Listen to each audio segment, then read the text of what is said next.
ప్రియకుమారుడైన యేసుక్రీస్తు నామమున అడిగి వేడుకొనిచున్నాం తండ్రి, ఆమేన్.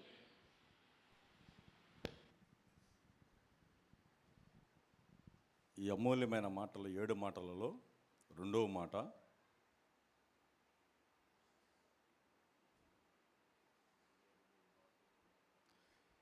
నేడు నీవు నాతో కూడా పరదేశిలో ఉందువు. ఇది పరదేశ వాగ్దానము. దేవుడు వారి ఇరువురికి ఇచ్చిన వాగ్దానము, నువ్వు నాతో కూడా పరదేశిలో ఉందువు అని ఒక దృఢమైన నమ్మకాన్ని వారి ఒకరికిచ్చారు. అయితే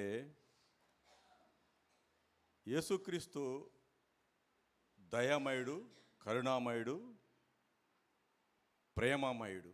ఎందుకంటే కరుణ, దయ, ప్రేమ ఈ 3 ఆ మనిషిలో ఉన్నాయి కనుకే ఆ క్షమాపణ అనేది వారు చూడగలిగారు. చిన్న ప్రార్థన చేసుకుందాం.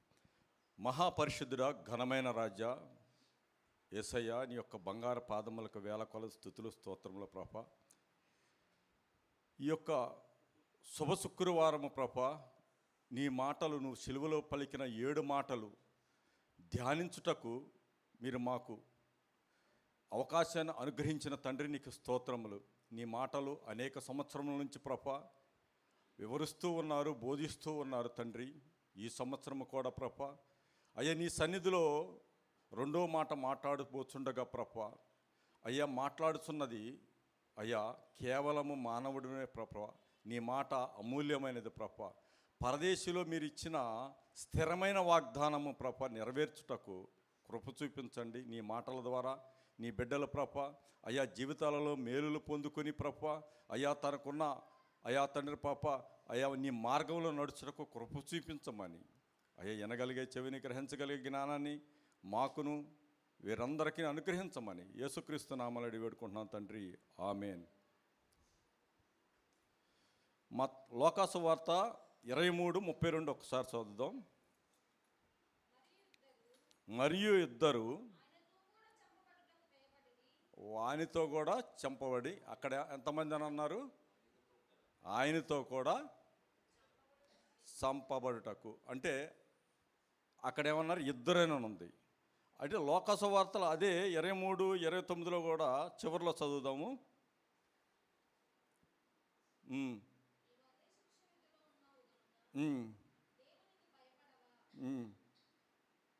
కాదమ్మా, 23వ అధ్యాయము లోకాసు వార్త 39. ఒకడు, అక్కడ చాలు.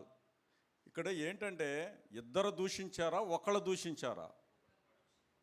కానీ ఇక్కడ ఏమన్నా రాసిందంటే, నేను వీడియోలు కొన్ని దైవజనుల యొక్క వీడియోలు చూసి ఎలా అయిందంటే ఇద్దరు దూషించారు, ఒకరు దూషించారు, ఇద్దరు దూషించారు. బైబిల్లో రాయబడింది ఏంటంటే ఇద్దరు దూషించారు. మొదట ఇద్దరు దూషించారు. అయితే మత్తయి సువార్త 27వ అధ్యాయము 44లో ఒక్కసారి చదువుదాం. అక్కడేమో ఎంతమంది దూషించారు?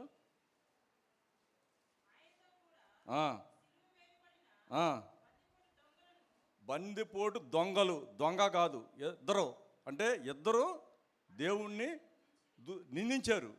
అయితే వీళ్ళిద్దరే కాక మరి మార్కు సువార్తను వదిలేస్తే బాగుండదుగా. మార్కు సువార్త 15వ అధ్యాయము 32లో ఏం చదువుతున్నాడు చూడు. అంటే లోకా చెప్పింది కరెక్టా, అంటే మత్తయ్య గారు చెప్పింది కరెక్టా, మార్కు గారు ఏం చెప్తున్నాడో చూద్దాం. మార్కు గారు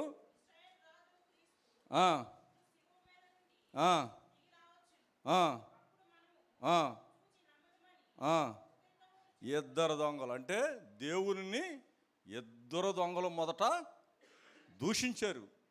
అంటే ఆయన యేసుక్రీస్తు ఆయన దేవుడని మొదట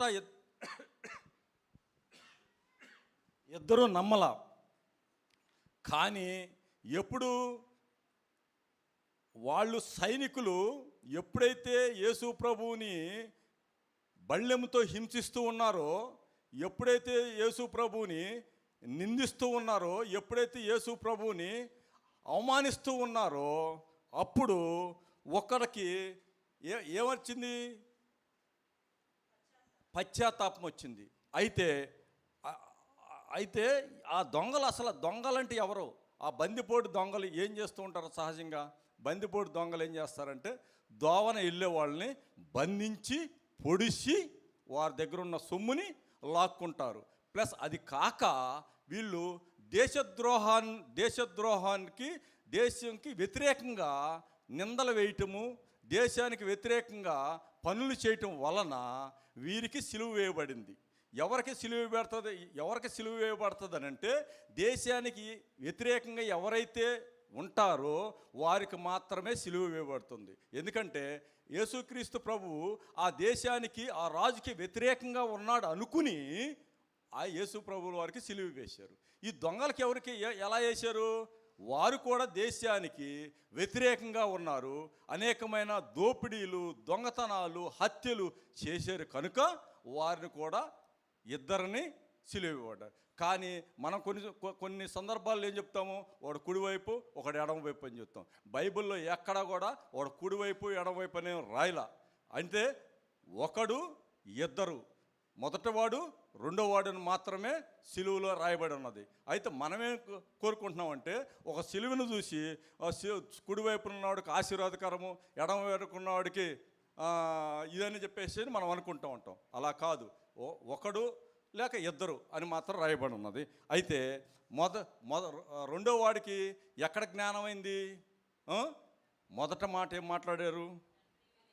తండ్రి వీరేమి చేస్తున్నారో వీరు ఎరుగరు గనక అని అన్నాడు. అయితే అక్కడ ఆ దొంగ చూచాడు అనమాట. ఏంటి ఇంతమంది హింసిస్తున్నారు, ఈ సైనికులు ఆల్రెడీ దూషిస్తున్నారు, ఎంతోమంది హింసిస్తున్నారు, అయినా సరే తండ్రి వీరు ఏం చేస్తున్నారని చెప్పేసేసి ఆయన్ని నిదానించి చూసి ఈయన దేవుని కుమారుడే, ఈయన రాజే అని చెప్పేసి గ్రహించాడు. అయితే ఇంకొక మాట, మనమైతే మన బిడ్డలను కానీ మన భార్యను దూషించామనుకో, మామూలుగా తిట్టామనుకో, ఆమె ఊరుకునిద్దా? ఊరుకోదు. మన బిడ్డలను మనం దూషించామనుకో, మన బిడ్డలు ఊరుకుంటారా? అయితే ఊరుకోరు. కానీ ఆయన అక్కడ ఎలాంటి మాటలు పడ్డాడు తెలుసా? ఎన్నో అవమానాలు పడ్డాడు, ఎన్నో దూషించారు, అవమానించారు, ఆయన మీద ఎన్నో నిందలు వేశారు, అబద్ధ ఆరోపణలు చేశారు, అంటే కించపరిచారు. అవి మనకు తగిలితే మనం ఊరుకుంటామా? వెంటనే కోపం వచ్చేసేసి మనమేంటో, మన ప్రతాపం ఏంటో మనం చూపిస్తూ ఉంటాం. మన బిడ్డలే మనల్ని అంటేనే మనం ఊరుకోం, బిడ్డలు మనల్ని అంటేనే మనం ఊరుకోం. కానీ యేసు ప్రభు ఆ సిలువలో తన్ను తాను తగ్గించుకుని, ఎందుకంటే ఆయన ఆ సిలువలో దేనికోసం వచ్చాడు? తండ్రి మాట నెరవేర్చడం కోసము ఆ సిలువ మీద ఉన్నాడు. అయితే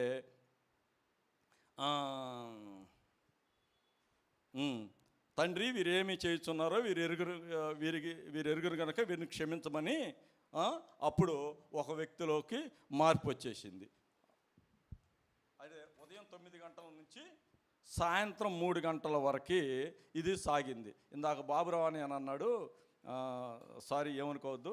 అయితే సిలువలో 80 కేజీలు కాదు, ఆ మ్రాను 450 కేజీలు. అది నిలువుగున్నది 250 కేజీలు, అడ్డముగున్నది 200 కేజీలు, మొత్తం 400 కేజీలు. సిలువ పొడవు 15 అడుగులు, ఇక్కడ నుంచి 15 అడుగులు ఉంటుంది. అయితే సిలువ వెడల్పు అంటే ఆ కమ్మె వెడల్పు 8 అడుగులు. అయితే వాడిన మేకులు 3. ఆ మేకులు ఆ పొడవు ఎంతంటే 8 అంగుళాలు, ఆ వెడల్పు ఎంతంటే 3.5 ఆటికున్నది. దేవుడు కార్చిన రక్తం ఎంతంటే 6 లీటర్లన్నర. 6 లీటర్ల రక్తము ఆ సిలువలో ఆయన కార్చాడు. కానీ ఆయన పొందిన దెబ్బలు ఎన్నంటే శరీరం మీద 5,480 దెబ్బల శరీరం మీద ఉన్నాయి. కానీ పెద్ద దెబ్బలు ఎన్నంటే లోతైన గాయాలు 150. ఇవి దేవుడు ఆ సిలువలో ఆయన అనుభవించిందనమాట. అయితే ఆయన ఎన్నో ఎక్కడున్నాం స్తోత్రం. అయితే ఉదయం 9 గంటల నుంచి ఆయన బంధించబడింది ఎప్పుడు? తెల్లారుజామున 3 గంటలకి. ఆయన ప్రాణం విడిచింది ఎప్పుడు? మధ్యాహ్నము 3 గంటలకు మధ్యలో ఆయన ప్రాణం విడిచాడు. అంటే ఆయన సిలువ వేయక ముందు ఎక్కడికి వెళ్ళారు? పిలాతు దగ్గరికి వెళ్ళారు. పిలాతు దగ్గర నుంచి మరలా ఎవరి దగ్గరికి వచ్చారు? హేరోదు దగ్గర తీసుకొచ్చారు. మళ్ళా ఆ పిలాతు ఏం చెప్పాడు? ఇది నా పరిధిలో లేదు, ఇది హేరోదు పరిధిలో ఉందని చెప్పేసి హేరోదు దగ్గర పంపించారు. హేరోదు రాజు ఏమన్నాడు? అవహేళన చేశాడు. నీవు అనేక సూచక్రియలు చేస్తున్నావు కనుక ఇక్కడ ఒక సూచక్రియ చేయి అని చెప్పేసి అని దేవుణ్ణి, అంటే ప్రేమతో అవమానించాడో తెలియదు కానీ అక్కడ అడిగాడు అనమాట. ఏమని అడిగాడంటే 23 అధ్యాయము మొదటి నుంచి ఉంటుంది. ఇది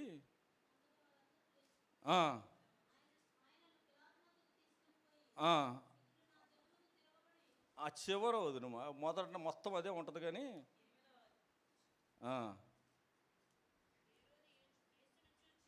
హేరోదు యేసును చూసి మిక్కిలి సంతోషించను, ఆయన గూర్చి చాలా సంగతులు వినినందున ఆయన ఏదైనా ఒక సూచక్రియ చేయి చూడగా నిరీక్షించి బహుకాలము నుండి ఆయనను చూడగోరిరి. అంటే ఈయన అనేక సూచక్రియలు చేశాడు, అద్భుతాలు చేశాడు, అని చనిపోయిన వాళ్ళని లేపాడు, అంటే గుడ్డి వారిని చూపు తెప్పించాడు, కుంటి వారిని నడిపించాడు అని చెప్పేసి ఆ రాజుకి తెలిసింది. కాబట్టి ఈయన ఒక సూచక్రియ చూద్దామని చెప్పేసి నన్ను అడిగితే ఈయన మౌనంగా ఉన్నాడు. అయితే ఈయన ఈ శిక్ష విధించడానికి ఈయనకి ఇష్టం లేక తీసుకెళ్ళి మళ్ళీ పిలాతు దగ్గరికి తీసుకెళ్ళారు. మళ్ళీ పిలాతు దగ్గర తీసుకెళ్ళి పిలాతు జనము దేవుని దగ్గర ఎవరైతే మేలులు పొంది ఉన్నారో, దేవుని ద్వారా ఎవరైతే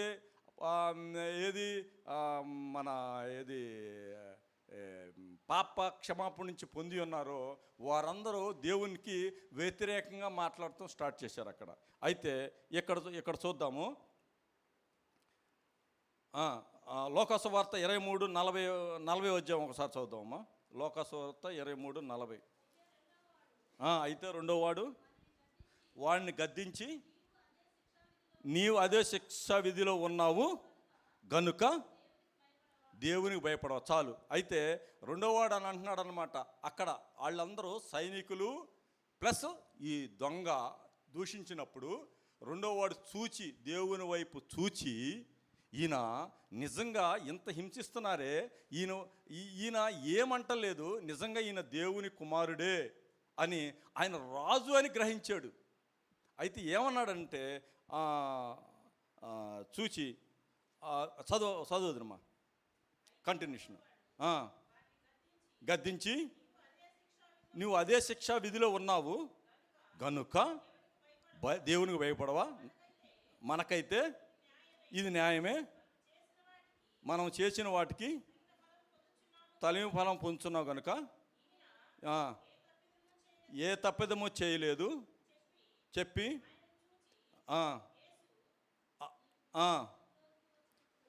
ఆయనను చూచి, అంటే యేసు, నీవు నీ రాజ్యములోకి వచ్చినప్పుడు నన్ను జ్ఞాపకం చేసుకున్నాము అని అన్నాడు. అంటే నీ రాజ్యములోనికి వచ్చినప్పుడు ఈయనకి ఆల్రెడీ అర్థమైపోయింది. అంటే నేను చనిపోతానన్న సంగతి ఈ రెండో దొంగకి అర్థమైపోయింది. ఏమైనా అర్థమైంది? నీ రాజ్యంలోకి వచ్చినప్పుడు. అందుకే ఇక్కడ రాసింది వాగ్దానము అని రాసింది. వాగ్దానం అంటే అప్పటికప్పుడు నెరవేరేదే వాగ్దానము. అయితే ఇక్కడ ఈయనకేముంది? నీ రాజ్యంలోనికి వచ్చినప్పుడు. అయితే నేను చనిపోతాను, నేను ముందుగా వెళ్తాను, నీ రాజ్యంలోకి నేను వచ్చినప్పుడు నన్ను జ్ఞాపకం చేసుకోమని ఆయన అంటాడనమాట.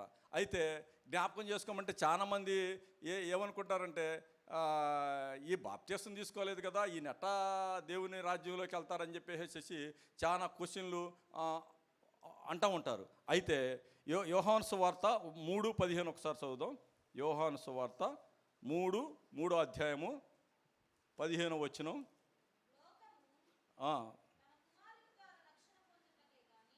కాదమ్మా, యోహాను సువార్త 3, అలాగే విశ్వసించు ప్రతి వాడును నశింపక ఆయన ద్వారా నిత్య జీవము మనిషి కుమారుడు ఎత్తబడవలను. అంటే దేవుడు తలుసుకుంటే ఏ ఏ ఏ స్థితిలో ఉన్నాను సరే ఆయన్ని ఎత్తుకెళ్ళడానికి సిద్ధంగా ఉంటాడనమాట. అలానే అంటే రెండో దొంగలు ఏమొచ్చేసింది? పశ్చాత్తాప హృదయంతో దేవుని వైపు చూచి ఆయన్ని వేడుకుంటలా ఆయన అంక చూస్తూ ఉన్నాడు. కానీ గద్దించేది ఏమిటి తెలుసా? మొదట వాడిని గద్దించి, ఇది మనకి తగును, ఈ శిక్షకు మనము అర్హులము, నీవు ఇంకా మారవా అని చెప్పేసేసి మొదట వాడిని గద్దిస్తూ ఉన్నాడు. అలానే రోమీయులు 10, 9వ అధ్యాయము 9వ వచనము 10వ వచనం ఒకసారి చదువు. రోమీయులు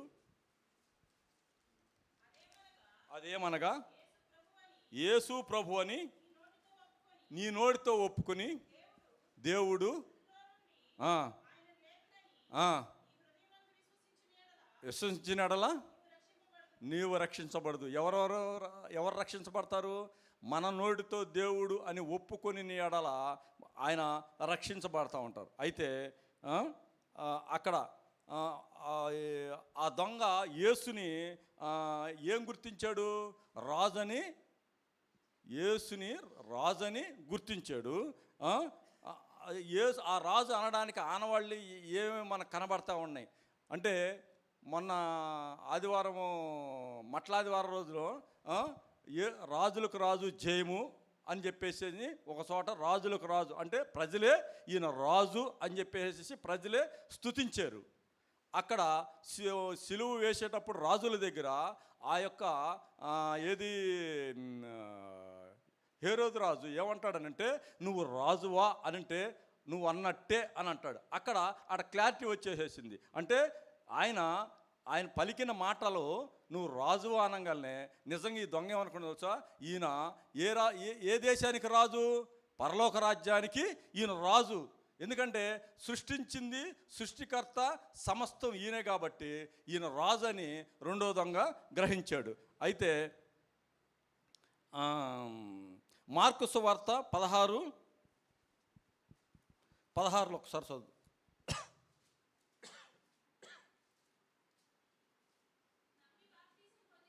నమ్మి బాప్తిస్మము పొందినవాడు రక్షించబడును, నమ్మని వానికి శిక్ష విధించబడును. చాలమ్మ. ఎవరైతే నమ్మి, అంటే ఆ రోజుల్లో మనం ఈ రోజుల్లో నమ్మి బాప్తిస్మం పొందితే అప్పుడు చట్టం రాలేదన్నమాట. అప్పుడు బాప్తిస్మం లేదు, చట్టం లేదు. యేసుక్రీస్తు ప్రభువారు చనిపోయి తిరిగి లేచిన తర్వాత చట్టం వచ్చింది. అంతకుముందు యేసు ప్రభువు వారు ఉన్నప్పుడు బాప్తిస్మం తీసుకునేవారు, అప్పుడు చట్టం లేదు. ఇప్పుడు ఏంటంటే ఇప్పుడు చట్టం వచ్చింది. అలానే మత్తయి సువార్త 24వ అధ్యాయం 13వ వచనం ఒకసారి చదువుదాం. అంతము వరకు సహించేవాడెవడో వాడే రక్షించబడతాడు. ఎవరు సహించారు? రెండో వాడే. దేవుని మాటకి, ఆయన చెప్తున్నది, ఆయన అన్న మాటకి, తండ్రి వీరేమి చేస్తున్నారు వీరు ఎరుగురు గనక అని పలికినప్పుడు ఆ మాటలను విని సహించుకుని తన్ను తాను తగ్గించుకొని ఆయన దేవుని వైపు చూస్తున్నాడు అంటే చూశాడు అనమాట. అయితే మొదటి దొంగ ప్రవర్తన ఎలా ఉందనంటే, సామెతల గ్రంథం 1:32 ఒకసారి చదువుదాం.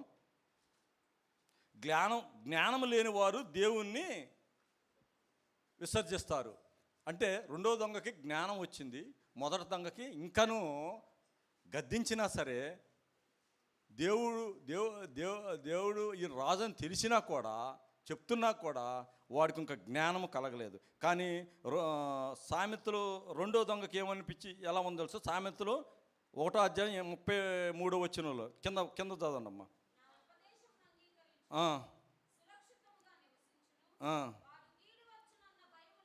లేకుండా నెమ్మదిగా ఉంటాడు.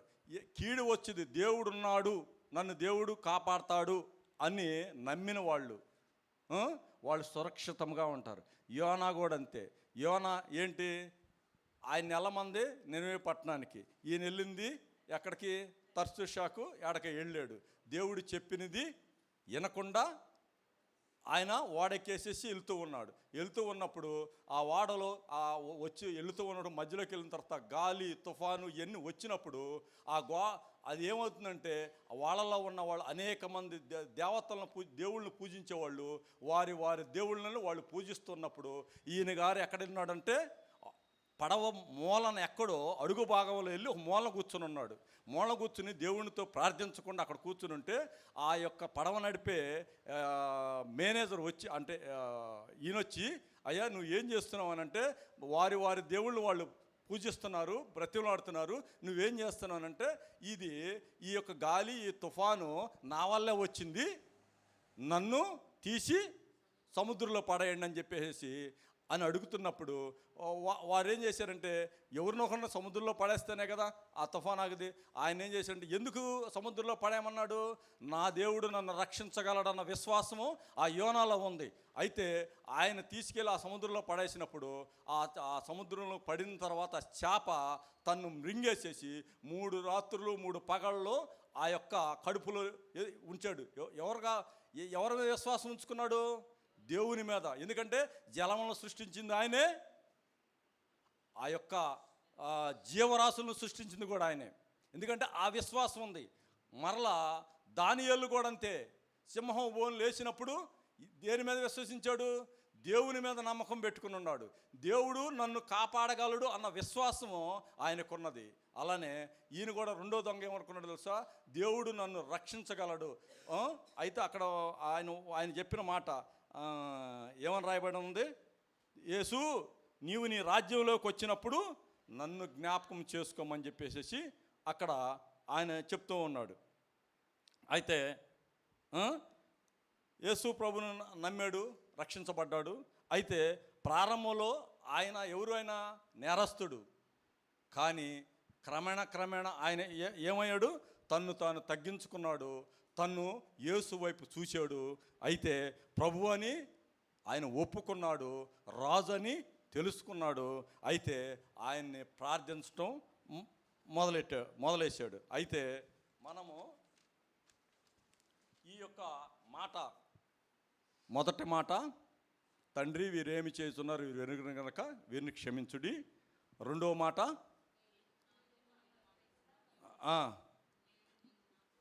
నువ్వు నాతో కూడా పరదేశంలో ఉంటావని చెప్పాడు. అయితే రెండో మాట ద్వారా మనం ఏం నేర్చుకోవాలి అంటే, దేవునికి మనం రెండో దొంగ ఏమన్నాడు? దేవునికి భయపడేవాడిగా ఉన్నాడు, తన తప్పు తాను తెలుసుకుని పశ్చాత్తాపడ్డాడు, యేసు రక్షకుడిగా భావించాడు. అయితే యేసుకి ఒక రాజ్యం ఉన్నదని నమ్మాడు. అయితే లాస్ట్కి ఈ లోకసువార్త 23:42-43